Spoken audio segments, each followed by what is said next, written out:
Big Bruisers. I picked this up, where else? The dollar store. Womp womp.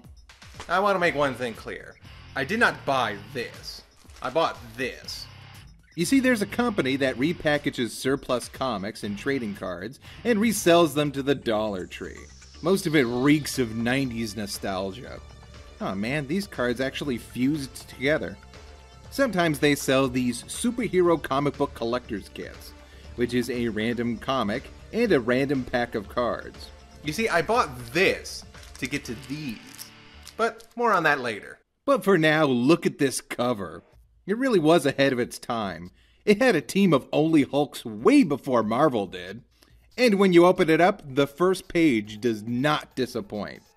I think that's supposed to be shading on his eyes, but it looks like he's just going crazy as he eats this poor guy out of business.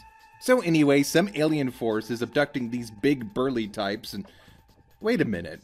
I know this guy. Yeah, he was in,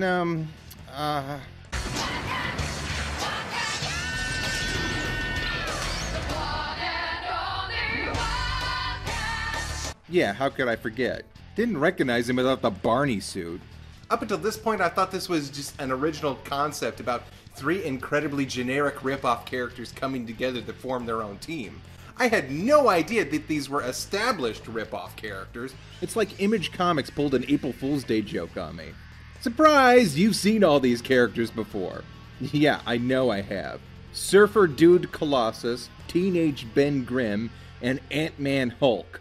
You think I'm exaggerating a bit, but both these characters' origins involve their scientist father's experiments.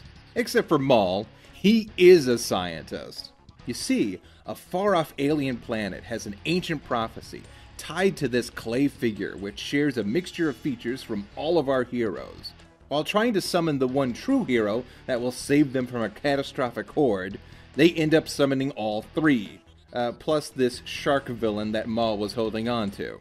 I love that they took the industry's excess of generic bodybuilding dudes that have almost no discernible features and actually made it a plot point in this. Sometimes you just gotta swerve into the 90s. Although I think waking up in a big pile of half-naked alien chicks is a little bit too much. Two observations. One, I can't tell if these girls are supposed to have weird squished-in alien rabbit faces, or if they're just regular 90s noses. Also, these guys are laying on top of each other. Thighs are touching and knees are wedged in people's butt cheeks. And in the 90s, that wasn't cool.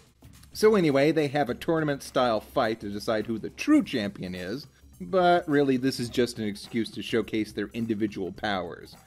Which are... Well, Maul can grow, and the others can hit really hard. Wah wah. Actually, in a clever moment, Mako, the shark villain, is shown breaking his teeth on Impact's metal skin.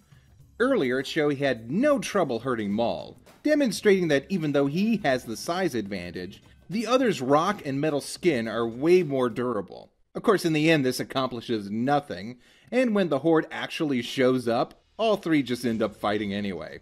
After decimating the enemy legions, it looks like they're all in the clear, until the big baddie shows up, and declares that the only reason that he's here is to see if the prophecy is true, in a search to find his one worthy opponent. I should be mad that this is yet another prophecy that is only fulfilled because people are anticipating it, but then I realized there might have been a point to it.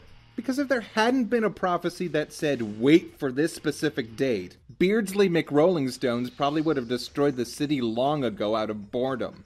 Things go south, and it looks like everyone is doomed, but that's when this magical prophecy starts to kick in, and actually merges the three heroes into one ultimate bruiser.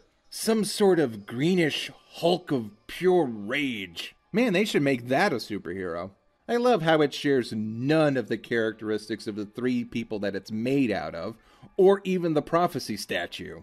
Regardless, the creature does his job, gut-punching the invader through several galaxies, planets and suns included. However, all the credit goes to a local warrior who was originally not pleased with the outsiders intruding in on his turf. But he was able to put aside his pride and jump in at just the right time to distract the big baddie long enough for the gang to power up. Pretty schmaltzy, but it's my kind of schmaltz. And so the comic ends with everyone being teleported back to Earth, where they embarrassingly land on some rampaging villain at just the right time. Womp womp.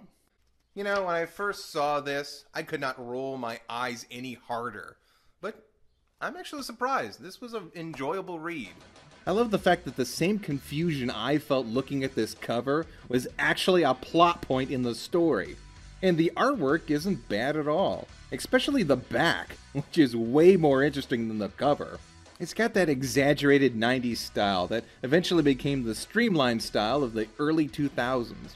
It's just crazy enough to be enjoyable without going full Leinfeld. Although I'll admit, some panels sure are head-scratchers. This was just fun.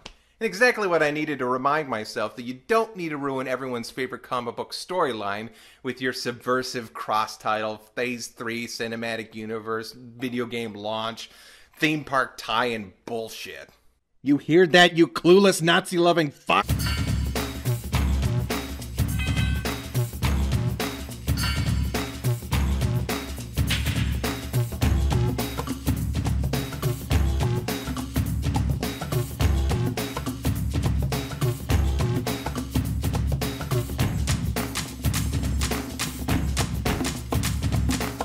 Look, I found a prophecy foretelling the coming of Nick Spencer. Oh wait, that's just a maggot-infested dog turd.